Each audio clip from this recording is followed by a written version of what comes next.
السلام علیکم سر. میں آپ کی پالیسیز کی، آپ کے ویوز کی ڈائی ہارڈ فین ہوں اور وقتاً فوقتاً اپنی آواز بھی اٹھاتی رہتی ہوں حق کے لیے. اور ایک چیز کا کریڈٹ میں آپ کو ضرور دینا چاہوں گی، جو آج سے نہیں ہے، تو جب سے آپ نے اپنی اسٹرگل شروع کی ہے اقتدار میں آنے سے پہلے سے، آپ نے جو اس عوام کو اویئرنیس دی ہے how to fight for your rights, یہ پورے کا پورا کریڈٹ آپ کو جاتا ہے، کیونکہ آپ کی اس اویئرنیس کے بعد اب لوگوں کو یہ شعور آیا ہے کہ ہمیں اپنے حق کے لیے کس طرح آواز اٹھانی ہے بے خوف و خطر. Now coming back to my question, میرا سوال آپ سے ذرا ڈفرینٹ ہے. آپ جانتے ہیں کہ پاکستان پولیٹیکلی تو کرائسس سے گزر ہی رہا ہے اور ڈفرینٹ چیلنجز کا سامنا ہے، لیکن ہمارے بلوچستان کے جو بہن بھائی ہیں اور وہاں کے جو لوگ ہیں وہ جن کرائسس سے گزرے اس نیچرل کلیمٹی کے بعد، تو اس کے لیے آپ کا یا پاکستان تحریک انصاف کے ممبرز کا کیا کردار رہا ہے؟ شگفتہ دیکھیں، یہ جو بلوچستان کے اندر ابھی فلڈز آئے ہیں، اس کی یہ ایک کا پنجاب گورنمنٹ جدھر تحریک انصاف کی گورنمنٹ ہے، اس نے پورا اس کے اوپر کام کیا ہے. دوسرا کہ پختونخوا کی گورنمنٹ ہے، ان کا خیر ان کا اپنا بھی ساؤتھ کا جو ایریا تھا ادھر فلڈ آیا ہوا ہے. اور تیسری جو بلوچستان کی گورنمنٹ ہے وہ کوشش کر رہی ہے، اور پھر فیڈرل گورنمنٹ. دیکھیں پارٹی اس میں کچھ نہیں کر سکتی ہے. اتنا جو وہ اتنا ایکسٹینسو ہوا ہے، یعنی وہ جو ایریا ہے جو تیزی سے فلیش فلڈنگ ہوئی ہے، وہ ایریا اتنا بڑا ہے کہ اس کے اندر اگر آپ سمجھیں کہ ایک پولیٹیکل پارٹی کچھ کر سکتی ہے، اس کے لیے مشکل ہے. گورنمنٹس کر سکتی ہیں. All praise to you and شکریہ خان صاحب. طارق متین صاحب، آپ بیٹھے ہوئے ہیں کافی دیر سے، پہلے تو آپ کا سوال جاتا ہے، پوچھیے. خان صاحب السلام علیکم، آپ کو اور پورے پاکستان کو جو 75واں یوم آزادی ہے یہ مبارک. سوال میرا یہ ہے کہ یہ جو آپ کی حکومت کے گرانے والے ہیں، ان تمام لوگوں نے یہ کہا ایک سے زائد بار آن ریکارڈ کہ نومبر میں جو تبدیلی آنی تھی، اس تبدیلی کے نتیجے میں ہم سب کو لٹکا دیا جاتا، ہماری ایسی کی تیسی ہو جاتی. ان سے جب اس تبدیلی پر اور ان دنوں میں جب سول ملٹری لیڈرشپ ریلیشن شپ جو ہے یہ بہت زیادہ ڈسکس ہو رہا ہے، تو اس وقت ان سے بار بار بات ہو رہی ہے کہ کیا ایکسٹینشن ایک اور پروبیبل ہے، انڈر کنسیڈریشن ہے. تو یہ لوگ کہتے ہیں نہیں، اس پر ہم ابھی بات نہیں کرنا چاہتے. مجھے حیرت ہوتی ہے کیونکہ ادارے میں اتنی صلاحیت ہے کہ کوئی گیپ پیدا نہیں ہوگا قیادت کا، تو ان کو جواب دینا چاہیے. میرا آپ سے سوال ہے کہ آپ کی رائے میں کیا ایک عدد ایکسٹینشن اور ہونی چاہیے؟ دیکھیں ایک ہمیں چیز سمجھنی چاہیے.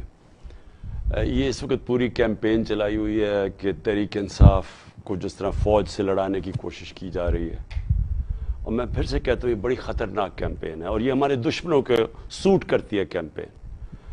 جب میری گورنمنٹ تھی تو آپ اگر ہندوستان میں اخبار پڑھیں اور جو مغربی اخبار پڑھیں جو کہ ہمارے خیر خواہ نہیں ہیں، وہ مضبوط پاکستان نہیں چاہتے. وہ کیا کیمپین کر رہے تھے کہ جی عمران خان فوج کا پتلا ہے. سارا وقت وہ کوشش یہ کر رہے تھے، کیونکہ گورنمنٹ کی اور سول ملٹری ریلیشن شپ اتنی زبردست تھی کہ ہم سب ایک پیج پہ تھے. اس سے ہم کرائسس سے نکلتے جا رہے تھے. ہمارا جو دیکھیں کرونا کا جو کرائسس ہے وہ اتنا بڑا کرائسس تھا، اور وہ یہ یاد رکھیں کہ صدی میں ایک دفعہ اتنا بڑا کرائسس آتا ہے. تو اس کرائسس کے اندر جس طرح ہم نکلے ہیں، جس طرح سارے ملک کے ادارے سب نے مل کے لڑے، اور اس میں پاکستانی فوج کا بہت بڑا رول تھا. انہوں نے تو وہاں باہر جو ہمارے دشمن تھے ان کو یہ چیز پسند نہیں آ رہی تھی، تو بار بار بھڑکاتے تھے کہ جی عمران خان تو پتلا ہے فوج کا، وہ تو جو کہتی ہے فوج کہتی ہے. اور ایک fake sites, web sites discover ہوئی، اور تحریک انصاف کے لوگوں نے، ہمارے سوشل میڈیا نے ڈسکور کیا، جسے کہتے ہیں کہ یورپین یونین EU کی جو تھی سائٹس، یہ جو فیک انہوں نے سائٹس بنائی ہوئی تھی، جو ڈسکور کی ڈس انفارمیشن لیب، جس کے اندر ہندوستان سے 800 سائٹس بنائی ہوئی تھی، اور وہ پاکستان کے خلاف مسلسل پروپیگنڈا کر رہی تھی. اور وہ کیا تھا کہ صرف اٹیک ہو رہا تھا عمران خان کو اور پاکستانی فوج کو. تو جو لوگ نہیں چاہتے ملک مضبوط ہو وہ چاہتے ہیں کہ سول ملٹری ریلیشن شپ اچھی نہ ہو. اب وہی لوگ ہیں جو اس وقت کئی پاکستانی صحافی تب اس یورپین یونین یہ جو ڈس انفارمیشن لیب کا حصہ تھے پاکستان سے، باقی باہر بھی تھے، اب وہی لوگ کوشش کر رہے ہیں کہ کسی طرح پاکستان کی سب سے بڑی پارٹی تحریک انصاف اور فوج کے اندر کسی طرح لڑائی ہو، کسی طرح آپس میں تنازع ہو. یہی ہوا تھا ایسٹ پاکستان میں. پاکستان کی سب سے بڑی پارٹی کا ٹکراؤ ہو گیا تھا پاکستانی فوج کے ساتھ اور ملک ٹوٹ گیا تھا. ملک کو کمزور کرنے جو چاہتے ہیں وہ چاہیں گے کہ ایک ملک کی جو فیڈریشن کو اکٹھا رکھ سکتی ہے اس پارٹی کے خلاف وہ فوج کے اور اس کے آمنا سامنا ہو جائے. یہ ہیں پاکستان کے دشمن. یہ اس کے اندر شامل ہیں یہ جو سارے چور اکٹھے ہوئے ہیں جو اپنے آپ کو پی ڈی ایم کہتے ہیں. یہ سارے ایک دوسرے کو کرپٹ کہتے تھے. انہوں نے کیسز بنائے کرپشن کے ایک دوسرے کے اوپر. ان کی پوری سٹیٹمنٹس ہیں. انہوں نے ایک دوسرے کو کہا یہ کتنا کرپٹ ہیں، پیٹ پھاڑ کے پیسہ نکال دوں گا تو گھسیٹوں گا. یہ ساری چیزیں آن ریکارڈ ہے. اب یہ سب اکٹھے ہو گئے ہیں اور ان کا ایک انٹرسٹ ہے. ان کو پتہ ہے کہ اب الیکشن کے اندر یہ تحریک انصاف کا مقابلہ نہیں کر سکتے. ان کو خوف طاری آ گیا ہے الیکشنز کا. اب ان کی پوری کوشش ہے کہ پوری کیمپین چلائیں کہ کسی طرح یہ ثابت کریں کہ فوج اور تحریک انصاف فوج کے خلاف ہے. فوج کے خلاف کیسے؟ کوئی پارٹی جس کا جینا مرنا پاکستان میں ہو، جن کے کوئی باہر بڑے بڑے لنڈن میں اور باہر پراپرٹیز نہ ہوں، دبئی میں بڑی بڑی پراپرٹیز نہ ہوں، جن کا بیس پاکستان ہو، وہ کیوں چاہیں گے کہ پاکستانی فوج کمزور ہو؟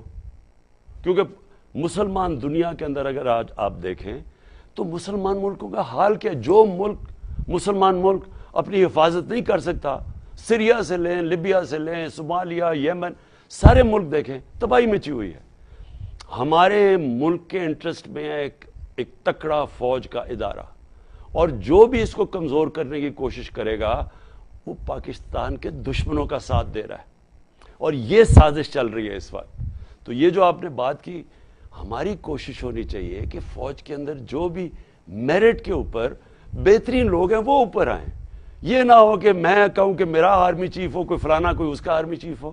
میرٹ کے اوپر جو بیسٹ لوگ آتے ہیں ان کو اوپر آنا چاہیے. ہمارا کیا کنسرن ہے اس کا؟ دنیا کے اندر باہر بھی آرمی چیف بنتے ہیں، برطانیہ میں کبھی سنا ہے اس کے اوپر کوئی ڈسکشن بھی ہوتی ہے؟ میرٹ پہ ہوتا ہے وہ بن جاتا ہے.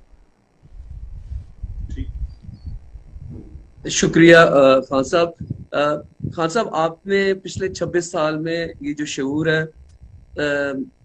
پورے پاکستان میں، اور خاص کر کے جو آرٹس اینڈ کلچر کمیونٹی ہے، وہ کم لوگ ہیں جو سامنے آتے ہیں، لیکن ان میں بھی بہت زیادہ ایک بیداری ہے، ایک شعور ہے. میں فیصل قریشی کو انوائٹ کرتا ہوں کہ آپ سوال پوچھیں چیئرمین عمران خان صاحب. السلام علیکم سر. آئی ہوپ آپ ٹھیک ٹھاک ہوں گے، اور ہمیشہ سے آپ کے ساتھ ہمارا ساتھ رہا ہے. دعائیں رہی ہیں، اللہ پاک آپ کو پھر کامیاب کرے، اور وی آر ویری ہوپ فل، اور ہمیشہ ہم آپ کے ساتھ ہی ہیں. سوال تھوڑا سا عوامی ہے اور بہت چھوٹی سی بات تھی.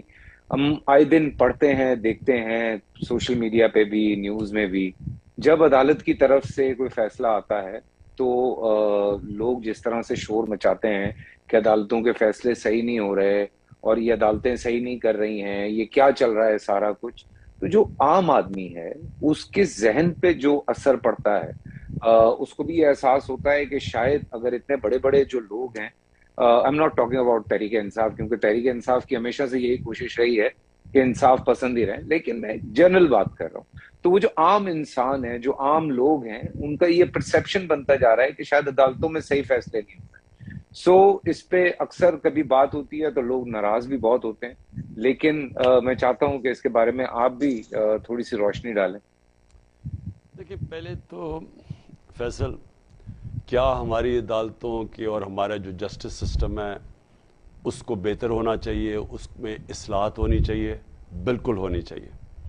دیکھیں، کوئی بھی جو مہذب معاشرہ ہے نا، جب تک آپ کے معاشرے کے اندر آپ کی کوالٹی کی جوڈیشری نہیں ہوگی، وہاں انویسٹمنٹ بھی نہیں آتی.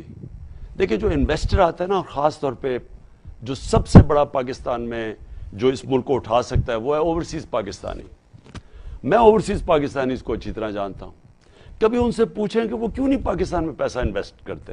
وہ دبئی میں کر دیتے ہیں، کئی ملیشیا میں کر دیتے ہیں، کئی بنگلہ دیش میں بھی چلے گئے، پاکستان میں کیوں نہیں کرتے؟ وہ سب سے بڑی ایک چیز آپ کو بتائیں گے کہ ان کو کانٹریکٹ انفورسمنٹ کے اوپر اعتماد ہی نہیں ہے کہ اگر ان کا کانٹریکٹ ہو اور وہ کوئی رینیگ کر جائے تو ان کا پیسہ ڈوب جائے گا. تو ان کو یہ جو ہمارے جسٹس سسٹم ہے اس کی امپروومنٹ ہمیں چاہیے اگر ہم نے ملک کو اٹھانا ہے. اور یہ کہیں بھی آپ چلے جائیں، رول آف لا جتنا زیادہ ہوگا اتنی زیادہ انویسٹمنٹ آئے گی اس ملک میں. یہ دنیا اٹھا کے دیکھ لیں کہ آپ کے ملک میں ریسورسز ہوں گے بھی نہیں زیادہ، اثاثے بھی نہیں زیادہ ہوں گے ملک کے اندر، لیکن خوشحال ہوگا ملک کیونکہ ان کا جسٹس سسٹم کام کر رہا ہے. ایک بڑی اچھی سیئنگ ہے ونسٹن چرچل کی کہ جب وہ پورا حملہ ہو رہا تھا ہٹلر کی فوجوں کا، یورپ فتح کر لیا تھا، جب برطانیہ کو خوف آ گیا تھا کہ کیا ہم بچیں گے بھی یا نہیں، بمباری ہو رہی تھی، تو لوگوں نے جب چرچل سے پوچھا کہ کیا ہم بچ جائیں گے تو اس نے جواب دیا کیا ہماری عدالتیں انصاف دے رہی ہیں؟ انہوں نے کہا دے رہی ہیں. کہتا پھر کوئی طاقت ہمیں نہیں ختم کر سکتی. تو یہ یاد رکھیں جو جسٹس سسٹم ہے نا وہ ہے corner stone of a civilised society. اب آ جائیں کہ لوگ مانتے نہیں ہیں فیصلے. دیکھیں اگر میں کرپٹ آدمی ہوں نا اور اگر میں نے چوری سے پیسہ بنایا ہے تو میں کبھی بھی نہیں چاہوں گا کہ آپ کی عدالتیں صحیح معنی میں چلیں، کیونکہ اگر وہ چلیں گی تو میں پکڑا جاؤں گا. ان کی پوری کوشش ہوتی ہے عدالتوں کو متاثر کرنے کی، پیسے چلاتے ہیں، ججز کو پیسے دیتے ہیں. اس ملک کے اندر ڈنڈوں سے اٹیک کیا گیا سپریم کورٹ کو جب وہ نواز شریف کا کیس سننے لگے تھے کرپشن کا. پھر ایک چیف جسٹس کو بگایا اور پھر پیسے چلائے، بریف کیس چلوائے اس چیف جسٹس کو ہٹانے کے لیے. تو یہ تو ہماری تاریخ ہے. کرپٹ لوگ کبھی بھی ایک ملک کے اندر اچھا انصاف کا نظام نہیں آنے دیں گے، بیکاز بائی ڈیفینیشن اگر آپ کے ملک میں انصاف ہے تو کرپشن نہیں ہے. اچھا، اور دوسری چیز کیا ہے کہ وہ پھر جب ان کے خلاف کوئی فیصلہ آتا ہے اور بڑی کم یہاں طاقتور کے خلاف فیصلہ آیا ہے تو وہ پھر پوری کوشش کرتے ہیں عدالتوں کو ڈسکریڈٹ کرنے کے لیے. تو یہ جو آپ نے بات کی نا جی، یہ ہے کہ لوگوں کو کیا پتہ چلے گا کہ کون سچ بولا. اگر سارے جب بھی کوئی کیس آ رہے گا وہ کہے گا جی عدالتیں بہت بری ہیں. لیکن لوگ اتنے بیوقوف نہیں ہیں، لوگ جو ہے نا وہ سمجھ جاتے ہیں. اور لوگ جو عدالتیں ہیں، میں آپ کو یہ بھی بتا دوں کہ آپ عام لوگوں سے پوچھ لیں، وکیلوں سے پوچھ لیں، سب آپ کو بتا دیں گے کہ ججز کی وہ نمبرنگ بتا دیں گے کہ یہ جج کہ یہ ہے، یہ اے ہے، یہ بی ہے، یہ سی ہے، یہ ڈی ہے. یہ سب کو پتہ چل جاتا ہے ان کی ججمنٹس کی وجہ سے. جو ججز ہیں وہ اپنی ججمنٹس کی وجہ سے ان کی ریپوٹیشن جاتی ہے اوپر یا نیچے. So, you think کہ لا اینڈ آرڈر پہ ہمیں اور کام کرنا چاہیے؟ اللہ کرے کہ آپ واپس آئیں اور اس پہ پھر اور مزید کام ہو. بہت ضروری. Thank you Faisal. میں آگے کیونکہ ٹائم کم ہے، میں چاہتا ہوں کہ ساروں کو موقع ملے. خان صاحب کا جو جواب تھا اس کی ایک السٹریشن میں آج بتا سکتا ہوں کہ اے آر وائی کو جو این او سی کینسل ہوا ہے یہ بھی ایک رول آف لا ایشو بن گیا ہے. تو چودھری غلام صاحب، آپ کو میری اگر آواز آ رہی ہے تو آپ اپنا سوال ذرا کریں پلیز.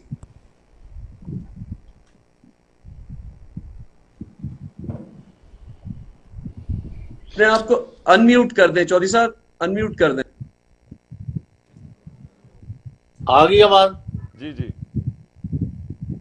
عمران خان جو ہے پاکستان کی 75 سالہ تاریخ میں قائد اعظم محمد علی جناح کے بعد اگر سب سے بڑا پاپولر عظیم قیادت جو ہے وہ آئی ہے تو وہ عمران خان کی شکل میں آئی ہے. اور اس میں کوئی شبہ نہیں کہ پاکستان کی عوام اور قوم جو ہے آج کروڑوں کی تعداد میں ان کے ساتھ کھڑے ہو گئی ہے. اور پوری دنیا میں جدھر جدھر پاکستانی ہیں ادھر ادھر پاکستان کے لیے وہ سمجھتے ہیں کہ عمران خان میجر کنٹریبیوشن ان کی ہے اور یہ پاکستان کو آگے لے کے جا سکتے ہیں. ہیونگ سیڈ دس، اور میرا خیال ہے کہ عوام کو شکست نہیں دی جا سکتی، اور اگر فری فیئر امپارشل الیکشن ہو تو عمران خان کو یہ تمام کٹھے بھی ہو جائیں تو نہیں ہرا سکتے. لیکن اب تاثر یہ پھیلایا جا رہا ہے کہ چونکہ 4 مہینے پہلے فوج نے اور ان لوگوں نے خان صاحب کو نکالا ہے تو ان کو واپس نہیں آنے دیں گے. اور اس یعنی کنفرنٹیشن کو ختم کرنے کے لیے فوج اور پی ٹی آئی اور عمران خان کے درمیان جو ظاہر کی جا رہی ہے, what initiatives are being taken, or is my perception in your view correct, or this I am jumping to conclusion? Chaudhry صاحب دیکھیں, اس میں ابھی آپ سے پہلے ابھی نہیں تھے تو میں یہی اسی طرح کا سوال کا جواب دے رہا تھا. دیکھیں, جب ان ساری پارٹیز کو شکست ہوئی نا 17 جولائی کو, سب نے مل کے پوری حکومتی مشینری کو استعمال کر کے الیکشن کمیشن کو ساتھ ملا کے, جو کہ اتنی میں نے کبھی اس طرح کی الیکشن کمیشن نہیں دیکھی, جو کہ ان کو تو کہہ دینا چاہیے election commission of P M L N. تو انہوں نے پورے مل کے جب انہوں نے گیم کھیلی اور پھر ہار گئے تو تب ان کے اوپر خوف طاری ہو گیا. اب اس خوف کی وجہ سے یہ پوری کیمپین چلا رہے ہیں, کبھی توشہ خانہ, کبھی وہ فورن فنڈنگ. وہ فورن فنڈنگ ہی نہیں ہے, وہ پتہ چلا فورن فنڈنگ ہی نہیں ہے, لیکن وہ کیس یہ الیکشن کمیشن لے کے بیٹھی ہوئی ہے, اور ایک مقصد ہے ان کا, کسی طرح مجھے ڈسکوالیفائی کریں. اور ان کا چوہدری صاحب, میں آپ سے پہلے یہ بھی کہہ بیٹھا تھا کہ ان کی پوری ایک کردار کشی کی کیمپین چلا رہے ہیں. ٹی وی پہ دیکھیں یہ کس طرح کی, سارے بیٹھ کے اے آر وائی کو بند کروا دیا تاکہ ہمارا موقف نہ آئے, باقی ساروں کو اکٹھا کر کے, یا زیادہ تر چینلز کو, پوری کیمپین چلی ہوئی ہے کہ اس سے برا کوئی انسان آیا ہی نہیں, اس سے کوئی کرپٹ آدمی نہیں آیا. اور کوشش کیا کر رہے ہیں کہ وہ نواز شریف کو یہاں لانے کے لیے, سپتمبر کے آخر میں اس کو یہاں لانے کی کوشش کر رہے ہیں. اور کیسے کہیں گے کہ جی دیکھیں عمران خان اور نواز شریف دونوں ہی نااہل تھے, دونوں ہی کرپٹ تھے, تو چلیں جی دونوں کے عمران ڈیل یہ کروائیں گے کہ عمران خان کو لڑوانے کے لیے چلیں اجازت دے دیتے ہیں, نواز شریف بھی لڑ لے. اب یہ یہ عمران خان تو کوئی بھی اس طرح کی ڈیل کبھی مانے گا نہیں, اور نہ ہی پاکستانی قوم یہ مانے گی کہ ایک مجرم ملک کا باہر بھاگا ہوا جھوٹ بول کے اربوں روپے کی پراپرٹیز میں وہ رہ رہے ہیں. یہ اس کے 4 فلیٹ وہ اربوں روپے کی, ایک رسید نہیں, پیسہ کدھر سے آئے, کیونکہ چوری یہاں سے پیسہ چوری کر کے باہر گیا, اور اس کے بعد بیٹا رہ رہا ہے کوئی 10 ارب کے گھر میں, وہ جو ہے 1 ہائیڈ پارک میں, وہ جو حسن شریف. یعنی ان لوگوں کو کمپیئر کر رہے ہیں میرے ساتھ کہ جی فوراً اس نے کوئی سائن کر دیا سرٹیفکیٹ وہ اکاؤنٹس کے اوپر, اس کو کر رہے ہیں اور ملا کے اس کو کوشش کر رہے ہیں کہ ہمیں ایک ہی ترازو سے تولا جائے. تو میں سمجھتا ہوں کہ یہ جو بھی کر رہے ہیں ان سے بیوقوف لوگ ہیں ہی کوئی نہیں. یہ لوگوں کو بھیڑ بکریاں سمجھتے ہیں, یہ سمجھتے ہیں کہ پبلک اتنی بیوقوف ہے کہ جو بھی یہ کریں گے پبلک مان جائے گی. اور یہ جب بھی الیکشن آئے گا انشاءاللہ پبلک کو سامنے دودھ کا دودھ پانی کا پانی آ جائے گا, سب کے سامنے. میں چیلنج کرتا ہوں, یہ سارے بھی مل کے لڑیں گے نا, یہ تحریک انصاف کو نہیں روک سکتے انشاءاللہ.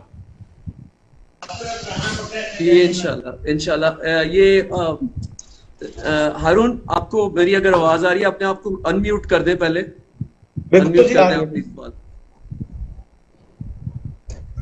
جی السلام علیکم خان صاحب.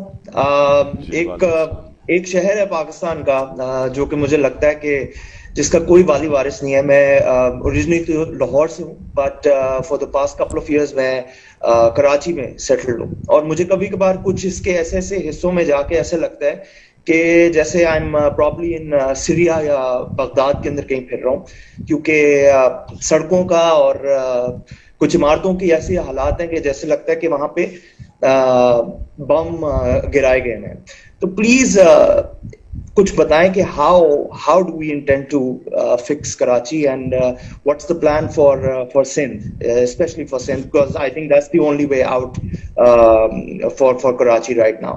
ورنہ تو مجھے کوئی hostage city ہی لگتی ہے. So please. جی ہارون دیکھیں, ایک تو انشاءاللہ پورا میں اب سندھ کی تیاری کر رہا ہوں, انٹیریئر سندھ کی, اور وہاں ساری قوم کے سامنے میں یہ وعدہ کرتا ہوں کہ ایک ایسی کیمپین کروں گا جو کہ سندھ کی تاریخ میں بڑی کم لوگوں نے دیکھی ہوگی. اور وہ اس لیے کروں گا کیونکہ سب سے زیادہ جو آج ظلم ہے وہ اندرون سندھ کی عوام سے ہے.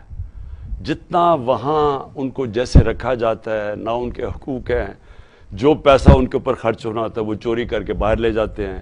اوپر جو وہ یہ زرداری اور اس کی پوری جو اس کو کہتے ہیں زرداری سسٹم, یہ سارا جو سندھ کے اوپر یہ بیٹھے ہوئے ہیں اور پیسہ چرا کے وہاں سے ہر چیز پہ یہ کانٹریکٹس پہ پیسے چراتے ہیں، یہ سب کو پتہ ہے۔ یہ جو میں باتیں کہہ رہا ہوں، آپ کسی سندھی سے جا کے پوچھ لیں کہ وہ آپ کو زرداری سسٹم بتا دے گا، سب کو پتہ ہے کیا ہو رہا ہے۔ وہ پیسے چوری کر کے ہر چیز پہ پیسہ چوری کرتے ہیں۔ تو یہ جو اندرون سندھ کے لوگ ہیں وہ سب سے ڈپرائیوڈ ہیں۔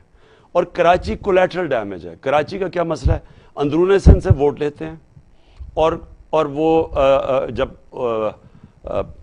سندھ کی حکومت سنبھالتے ہیں تو کراچی جو ملک کا فائنینشیل کیپٹل ہے اس کے اوپر بجائے پیسہ خرچ کرنے کہ وہ اپنی کنسٹیٹوئنسی میں تھوڑا پیسہ خرچ کر کے باقی چوری، اور ریکارڈ چوری ہے سندھ کے اندر پچھلے 14 سالوں میں جتنا پیسہ چوری ہوا ہے وہاں۔ اور یہ کبھی بھی کراچی ٹھیک نہیں ہو سکتا ایسے۔ کراچی کا صرف ایک طریقہ ٹھیک ہونے کا، اور میں بار بار یہ کہتا ہوں کہ ایک لوکل گورنمنٹ سسٹم چاہیے، ڈائریکٹ الیکشنز کراچی کے چاہیے، کراچی کی سٹی گورنمنٹ چاہیے، جیسے کہ لندن کی سٹی گورنمنٹ ہے، جیسے کہ نیو یارک ہے، جیسے پیرس ہے، جیسے تہران کی ہے، ممبئی کی ہے۔ وہ اپنے پیسے اکٹھے کرے اور کراچی پاکستان، جس طرح میں نے کہا فائنینشیل کیپٹل ہے پاکستان کا، ادھر سے پیسہ اکٹھا کرے اور وہ پھر اس کے کنٹرول میں ہو، سیروج سسٹم، پانی کا نظام، سب کچھ وہ گورنمنٹ کے ہو۔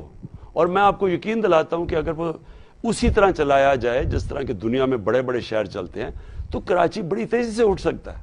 لیکن جس طرح ابھی کراچی چلایا جا رہا ہے کہ سندھ کے ڈیولپمنٹ فنڈ سے کراچی کی الوکیشن آتی ہے، وہ کبھی بھی اتنا پیسہ نہیں ہوگا کہ کراچی کو ٹھیک، یہ کھنڈر ہی بنا رہے گا۔ شکریہ خان صاحب۔ ہمارے 3 سوال رہتے ہیں۔ شہاب الدین، آپ کو اگر میری آواز آ رہی ہے تو آپ پلیز اپنا سوال پوچھیں۔ جی السلام علیکم خان صاحب، مخدوم شہاب ہے۔ سب سے پہلے تو آپ کو اور پوری قوم کو 75واں یوم آزادی مبارک، اس دعا کے ساتھ کہ اپنی زندگیوں میں ہم جو حقیقی آزادی کا دن ہے یا اس کی صبح ہے وہ بھی کسی دن دیکھ ہی لیں۔ خان صاحب، 2 بڑے امپورٹنٹ کوسچنز ہیں۔ ایک تو ظاہری بات ہے پوری قوم کے سامنے ہے کہ مقتدر حلقوں کے ساتھ جو تعلقات ہیں ان میں سرد پہری آئی، لیکن کوسچن یہاں پر یہ ہے کہ کیا کوئی بیک ڈور رابطے یا پھر کوشش یا پھر مفاہمت کی کوششیں دوسری سائڈ سے کی جا رہی ہیں یا آپ کی طرف سے یہ راستے کھلے ہیں؟ اور دوسرا بڑا امپورٹنٹ اس وقت کوسچن ہے جو خیبر پختونخوا کے کچھ علاقوں کے اندر ایک مرتبہ پھر دہشت گردی کی لہر آ رہی ہے، اس پر ایک نیریٹو بنانے کی پوری کوشش کی جا رہی ہے کہ اس کا قصوروار بھی عمران خان ہے اور آپ کی پالیسیز ہیں اور جی آپ کی وہاں پر گورنمنٹ ہے، اور obviously جس طرح سے آپ نے اس سے پہلے بھی کہا کہ وہاں پر آپ کو تو اس میں بھی سازش، obviously اس میں ایک سازش کی بو بھی آتی ہے کہ کہیں آپ کی گورنمنٹ جو خیبر پختونخوا میں ہے اسے کمزور کرنے کی کوشش تو نہیں ہے۔ تو what do you have to say on this؟ دیکھیں، پہلے آپ نے یہ جو بات کی نا کہ رابطے کے لیے ڈورز کھلے ہیں، تو وہ تو ہمیشہ پولیٹیکل لوگ ہمیشہ اپنے دروازے کھلے رکھتے ہیں، اور یہ یعنی ہم نے بندوق سے مسئلے تو نہیں حل کرنے ہوتے نا، ہم نے تو بات چیت سے کرنے ہوتے ہیں، تو وہ تو ہماری سارا وقت دروازے کھلے رہیں گے۔ جو یہ پی ڈی ایم ہے اس سے ہم بات چیت کرنے کے لیے تیار ہیں، لیکن صرف تب جب ایک الیکشن کی ایک ڈیٹ اناؤنس کریں، اور یہ جب اسمبلی ڈیزالو کب کرتے ہیں، ہم اس کے بعد ہر قسم کی بات چیت کرنے کے لیے تیار ہیں۔ اب آ گیا خیبر پختونخوا، یہ ایک مسئلہ ہے جو بگڑ سکتا ہے۔ دیکھیں، میں پہلے آپ کو بتاؤں کہ یہ ساری جو اس ملک میں تو کوئی ملیٹنٹ طالبان تھے ہی نہیں۔ آپ کو میں تاریخ بتا دوں کہ ہم نے امریکہ کی جنگ میں شرکت کی اور ہمیں دھمکی ملی امریکہ سے، اور ہماری لیڈرشپ کے پاس وہ دم نہیں تھا کہ اپنے ملک کے مفادات کے لیے ریزسٹ کریں، کیونکہ دھمکیاں تو ملتی رہتی ہیں ملکوں سے، لیکن ایک قوم اپنے ملک کے مفادات پہلے رکھتی ہے۔ ہم نے ان کی جنگ میں شامل ہو گئے اور اپنے لوگوں کے مفادات نہیں دیکھے، اس کے نتیجے میں ہم سب کے ساتھ 80,000 پاکستانی مارے گئے، اس میں قربان کیے ان کی جنگ میں، اور جو ہمارے ساتھ ہوا، ہمارا قبائلی علاقہ اجڑ گیا اور یہاں بم دھماکے تھے، اکانومی کو $100 ارب سے زیادہ نقصان ہوا۔ لیکن اس سے پہلے یہاں کوئی ملیٹنٹ طالبان پاکستان میں نہیں تھے۔ تو یہ کیسے پیدا ہوئے، تاکہ میں آپ سمجھ جائیں کہ اب ہو کیا رہا ہے۔ یہ پیدا ایسے ہوئے کہ یہ جو سارا قبائلی علاقہ تھا، جب ہم نے 80 کی دہائی میں جب ہم افغان جہاد لڑ رہے تھے امریکیوں کے ساتھ مل کے سوویت یونین کے اگینسٹ جنہوں نے افغانستان میں قبضہ کیا ہوا تھا، تو وہ سارا قبائلی علاقے کے سے وہ جنگ لڑی گئی تھی. سو ساری جہاد تھی وہ اس ساری قبائلی بیلٹ سے لڑی گئی تھی. تو جب ہم نے وار آن ٹیرر میں شرکت کی 10-11 سال کے بعد، تو 90 سے پہلے تو وہ ختم ہو گئی افغانستان میں، سوویٹس واپس چلے گئے. تو جب 2001 کے بعد امریکی آ گئے افغانستان میں، تو اب انہی لوگوں کو ہم کہہ رہے ہیں کہ پہلے تو جہاد تھی جب سوویٹس آئے تھے، لیکن اب امریکی آ گئے ہیں تو اب یہ دہشت گردی ہے. تو یہاں قبائلی علاقے کے لوگوں کو وہ ظاہر ہے انہوں نے ہمارا بیانیہ نہیں مانا، تو ادھر سے ریزسٹنس آنی شروع ہو گئی. اور کیونکہ وہاں طالبان تھے تو انہوں نے اپنے آپ کو پاکستانی طالبان کہنا شروع کر دیا. تو یہ موومنٹ اصل میں اس لیے تھی کہ یہ سمجھتے تھے کہ ہم کیونکہ امریکہ کی حمایت کر رہے ہیں اور امریکہ نے وہ افغانستان کے لوگوں کے اوپر قبضہ کیا ہوا ہے، تو اس کی سمپتی میں، اور انہوں نے پہلے جہاد بھی لڑی تھی سوویٹس کے خلاف، تو یہ پاکستان کے خلاف ہو گئے. اور یہ ادھر سے شروع ہوئی ٹی ٹی پی. انہوں نے اپنے آپ کو طالبان تھے زیادہ ہمارے قبائلی علاقے کے لوگ. اب وہ آہستہ آہستہ ہمارے دشمن کود پڑے اس میں، ان کے اندر انہوں نے ویریس گروپس بنا دیے. وہ گروپس باہر سے ہمارے دشمن فنڈ کر رہے تھے ہمارے اگینسٹ. تو آخر میں کوئی 30-40 گروپس بن گئے وہاں، تو ہماری تباہی ہوئی.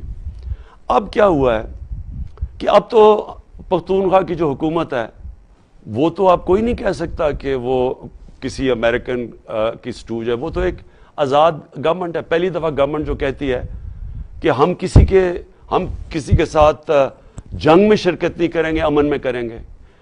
اب اس گورنمنٹ کے اگینسٹ اگر ان تحریک انصاف کی گورنمنٹ کے اگینسٹ اگر یہ لوگ اب شروع ہو گئے ہیں کہ انہوں نے ہمارا لیاقت اس کے فیملی مار دی، وہ زخمی ہو گیا، ایم پی او سے ٹارگٹ کیا، تو سوال یہ ہے کہ اب یہ کس بیسس پہ کر رہے ہیں؟ یہ نظریاتی تو نہیں رہا. تب تو وہ کہہ رہے تھے ہم نظریاتی ہیں، ہم کیونکہ آپ امریکہ کی حمایت کریں اس لیے آپ کے پیچھے ہیں. اب کیوں ہمارے پیچھے ہیں؟ تو اس میں یہ سمجھ رہا ہوں کہ یہ ایک پلان بنا ہوا ہے. میں ہوپ کرتا ہوں کہ یہ نہ ہو کہ پی ٹی آئی کی جو پختونخوا کی گورنمنٹ ہے اس کو ڈی سٹیبلائز کرنے کی. اور میں یہ سمجھتا ہوں کہ اگر یہ کیا گیا، اس کے جو نتائج ہوں گے وہ بہت برے ہوں گے پاکستان کے لیے. کیونکہ تحریک انصاف اس وقت وہ پارٹی ہے جو سب سے زیادہ مقبول ہے پرانے قبائلی علاقے میں بھی، پختونخوا میں. اگر اس پارٹی کو کمزور کیا جائے گا، کوئی اور پارٹی نہیں ہے اس کی جگہ لینے کے لیے جس کی اتنی مقبولیت ہے پختونخوا میں. تو اگر پولیٹیکل پارٹی کو کمزور کر دیں گے تو پھر کون اس صوبے کو ساتھ رکھے گا، اکٹھا رکھے گا؟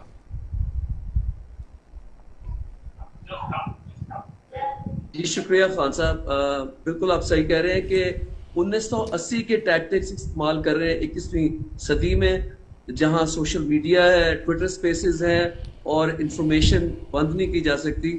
اور اس کا ایگزامپل ہے اسامہ غازی انتظار کر رہے ہیں. اسامہ آپ اپنے آپ کو انمیوٹ کر دیں اور آپ سوال اپنا پوچھیں پلیز. السلام علیکم خان صاحب. آپ بھی کہہ چکے ہیں کہ یہ پی ڈی ایم حکومت پھنس چکی ہے، پی ڈی ایم والے بھی کہتے ہیں ہمیں تو لایا گیا. تو اب وہ آفر بھی کرتے ہیں کہ جی پہلے آپ کے پی اور پنجاب کی اسمبلیاں تحلیل کر دیں تو ہم جنرل الیکشن کا وعدہ کرتے ہیں. تو آپ کو یہ ٹریپ لگتا ہے یا آپ اس بارے میں سوچ رہے ہیں؟ ہم بالکل دیکھیں، اگر یہ کہتے ہیں کہ ایک الیکشن ڈیٹ دے دیتے ہیں تو ہم سب مل کے اپنی ساری اسمبلیز ختم کر دیتے ہیں، تو یہ تو بڑی اچھی چیز ہے. لیکن یہ ابھی تک تو ہمیں کوئی انڈیکیشن نہیں ہے. دیکھیں ان کے اندر سے مکس سگنلز آ رہی ہیں. پی ڈی ایم ایک وہ لوگوں کا اکٹھے ہوئے ہیں جن کے کوئی انٹرسٹ ہی مختلف ہیں. اب آصف زرداری چاہے گا ہی نہیں کہ سندھ کی گورنمنٹ چلی جائے، کیونکہ اگر اس کی گورنمنٹ چلی گئی تو میں آپ کو یقین دلاتا ہوں فری اینڈ فیئر الیکشن میں وہ کبھی بھی اب واپس نہیں آ سکتا سندھ کے اندر. تو وہ اس کو پکڑ کے بیٹھا ہوا ہے. نواز شریف پہلے چاہ رہا تھا کہ فوری طور پہ الیکشن ہو، اب وہ ڈر گیا جب اس نے دیکھا یہ جو پی ٹی آئی پنجاب میں سویپ کر گئی ہے بائی الیکشنز میں، اب وہ بھی ڈر گیا ہے. اب وہ کنفیوز اسٹیٹ کے اندر بیٹھا ہوا ہے. شہباز شریف بڑی دیر کے بعد جیسے اچکن پہنی ہے تو یہ اس سے چمٹا ہوا ہے، لیکن ان کی اکانومی نیچے جا رہی ہے، یا مہنگائی جو اس وقت لوگوں سے جو حالات ہیں لوگوں کے مہنگائی میں، خاص طور پہ اب بجلی کے بل جب آ رہے ہیں، جو اب یہ پٹرول اور ڈیزل حالانکہ انٹرنیشنل مارکیٹ میں نیچے آ گئے ہیں، ابھی انہوں نے اتنا اوپر رکھا ہوا ہے. تو ایک ساری عوام کے اندر یہ نیچے گرتے جا رہے ہیں. جو سب کہتے تھے کہ شہباز شریف کوئی بہت بڑا جینیس ہے, وہ سارا دودھ کا دودھ پانی کا پانی ہو گیا آج. تو ان کا گراف نیچے جا رہا ہے. الیکشن کرنے سے یہ ڈر رہے ہیں. تو ان کے اندر کنفیوژن ہے, کرنا کیا چاہتے ہیں. پاکستان کی اگر کوئی بھی پاکستان کا سوچ رہا ہے تو صرف ایک ہی چیز ہے کرنے کی, اور وہ ہے صاف اور شفاف الیکشنز. بیکاز اس سے پولیٹیکل سٹیبلٹی آ جائے گی, اور پولیٹیکل سٹیبلٹی کے بعد ہی اکنامک سٹیبلٹی آئے گی. لیکن اگر اسی طرح چلتا رہی, اور اگر اسی طرح کا نظام چلتا رہا, سیاسی نظام, اور اسی طرح کی انسٹیبلٹی رہی, تو اکانومی تو سٹیبلائز ہونے نہیں لگی. شکریہ. اور خان صاحب بہت اچھا ایک کمپریہنسو آپ نے اوور ویو دیا ہے. میں منیب کو دعوت دوں گا کہ منیب آپ انمیوٹ کر کے اپنا سوال پلیز پوچھیں چیئرمین عمران خان صاحب سے. جی بسم اللہ الرحمن الرحیم. السلام علیکم خان صاحب. سب سے پہلے تو میں آپ کو یہ بتانا چاہوں گا کہ 2009 میں جب آپ بیکر یونیورسٹی میں لیکچر دینے آئے تھے, میں اس وقت سے آپ کا فین ہوں اور آپ کا فلیگ بیئرر رہا ہوں. ایم کیو ایم کے مشکل دور بھی ہم نے گزارے ہیں اور آپ کا ساتھ دیا, اور انشاءاللہ آگے بھی دیں گے. خان صاحب کوشچن میرا یہ ہے کہ اگر جو کرنٹ فاسسٹ گورنمنٹ ہے, اگر یہ آپ کو کنارہ کشی جو آپ کو کارنر کرنا چاہ رہی ہے جوڈیشری کے تھرو, اگر یہ نہیں کر پاتی اور فاسسزم میں اندھے ہو کے اگر یہ آپ کو گاڈ فاربڈ خدا نہ خواستہ اگر آپ کو اریسٹ کرنے کی طرف جاتی ہے, جس کا آپ بھی پہلے کہہ چکے ہیں, تو اس سچویشن کے اندر خان صاحب آپ کا جو سیکنڈ لیڈرشپ ہوگی وہ کون ہوگی جو لیڈ کرے گا پارٹی کو, اور کارکنوں کے لیے اور فالوورز کے لیے کیا رائے عمل ہوگا؟ Question number 1. کوشچن 2 یہ خان صاحب کہ بہت سارے آپ کے ایسے بھی آپ کے ممبرس اسمبلی کے جو آپ کو چھوڑ کے گئے, تو اس چیز کی خان صاحب کیا گارنٹی ہے کہ نیکسٹ ٹائم آپ جن کو ٹکٹ دیں گے وہ جو ہے وہ پیسوں کی خاطر لوٹے نہیں ہوں گے؟ اور جتنے بھی لوگ آپ کو چھوڑ کے گئے ہیں ان میں سے سب سے زیادہ دکھ آپ کو کس سے, ایک ایسی شخصیت کے آپ کو چھوڑ کے جانے کا ہوا؟ تھینک یو سو مچ. دیکھیں پہلے تو اریسٹ کرنے کی آپ بات کر رہے ہیں, بالکل یہ فیشزم میں ڈسینڈ کر گیا پاکستان. انہوں نے جو 25 مئی کو جس طرح کا ظلم کیا لوگوں کے اوپر, میں نے تو کبھی پاکستان میں ایسے نہیں دیکھا کہ وہ شہری جن کے اوپر نہ کوئی دہشت گرد کہہ سکتے ہیں ان کو, نہ کوئی انہوں نے کبھی تصادم کیا ملک میں, رات کے 2 بجے ان کے گھروں کے اندر چھلانگیں مار کے پولیس جا رہی ہے, ان کو دہشت پھیلا رہی ہے, ڈرا رہی ہے, پرامن احتجاج ہو رہا ہے, فیملیز کے اوپر شیلنگ کر رہے ہیں, ٹیئر گیس, اور جو ظلم کیا انہوں نے. تو یہ تو صرف ایک ڈری ہوئی حکومت جو چاہتی ہے کہ کسی طرح خوف پھیلا کے لوگوں کو ڈرا دے اور لوگ چپ کر کے سہم کے ایکسیپٹ کر جائیں ان کو, یہ ان کی کوشش ہے. تو یہ بھی ٹیکٹکس ہے ان کی کہ یہ بھی ان کی چلی کہ عمران خان کو کسی طرح جیل میں ڈال دیں, غدار بنا دیں, اس کو غدار کون بنا رہے ہیں؟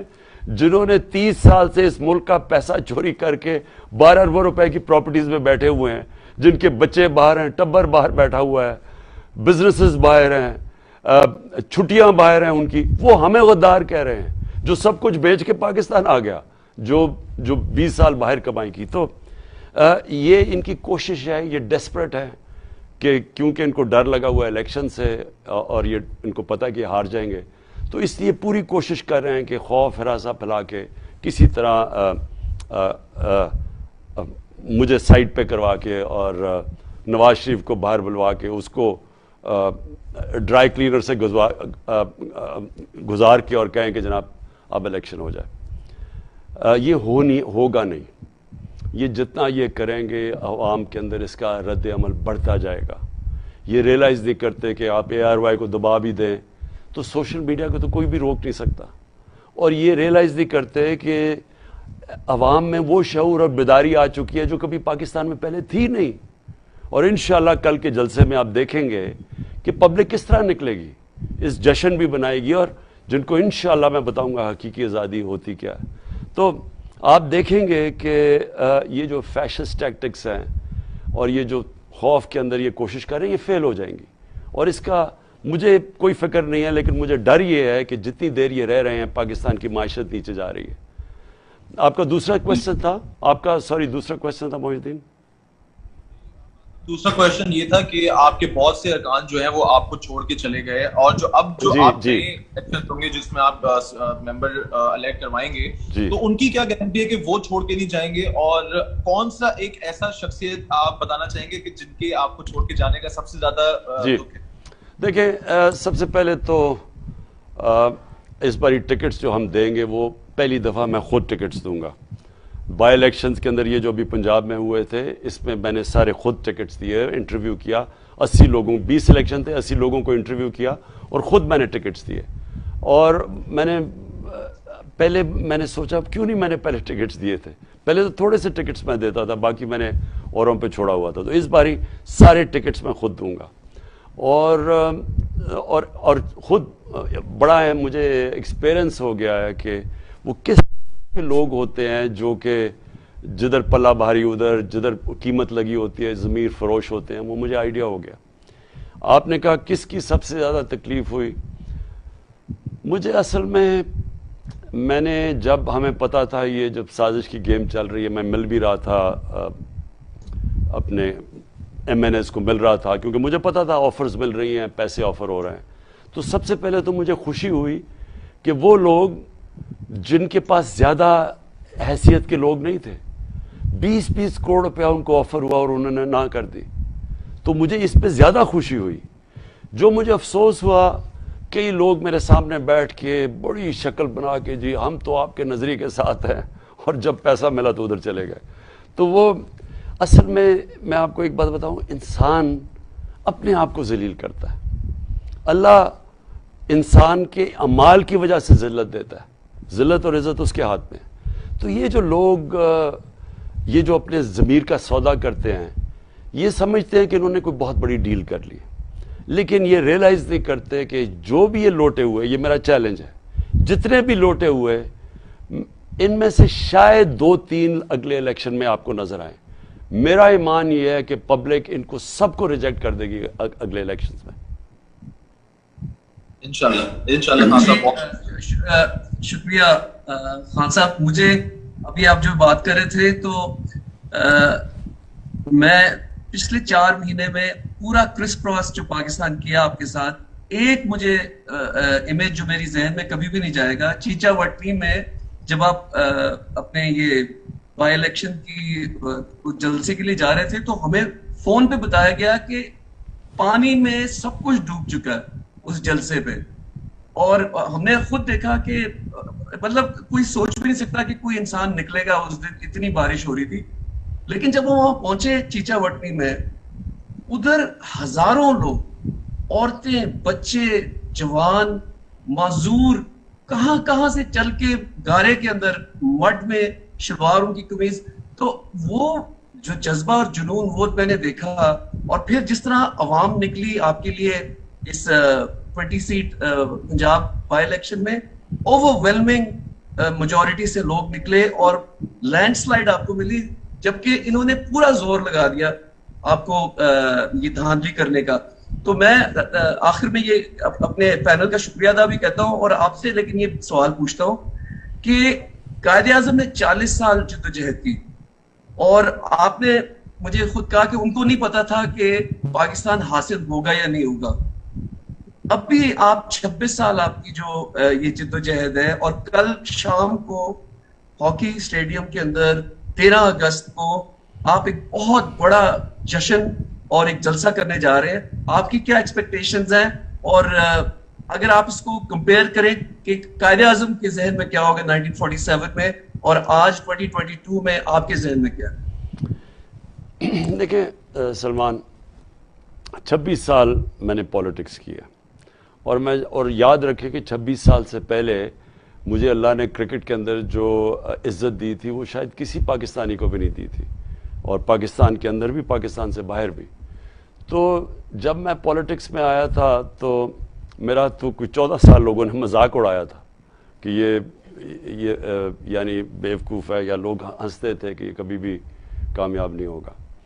لیکن میں آپ کو ایک چیز کہنا چاہتا ہوں کہ سب سے پہلے تو جو آج میری اس قوم کے اندر اللہ نے شعور ڈالا ہے, جو بیداری پیدا کی ہے, اگر مجھے اس 26 سال کی پولیٹکس میں جو سب سے زیادہ خوشی ہوئی ہے وہ ایک زندہ قوم کو دیکھ کے خوشی ہوئی ہے کہ میں نے پہلی دفعہ دیکھا ہے کہ میں نے عورتوں میں جو شعور دیکھا ہے. تو میں نے بچوں کے اندر, یعنی وہ جب کیمرہ جاتا تھا ہمارے جلسوں میں اور بچوں سے پوچھتے تھے تو اتنے بچے بھی ان کو پتا ہوتا تھا, یعنی وہ بات کرتے تھے ان کو چیزوں کی ایشوز کی سمجھ آ گئی تھی کہ جی پیسہ چوری کر کے باہر لے گئے اور رجیم چینج. تو یہ جو میں نے دیکھا تھا یہ میں نے کبھی پاکستان میں پہلے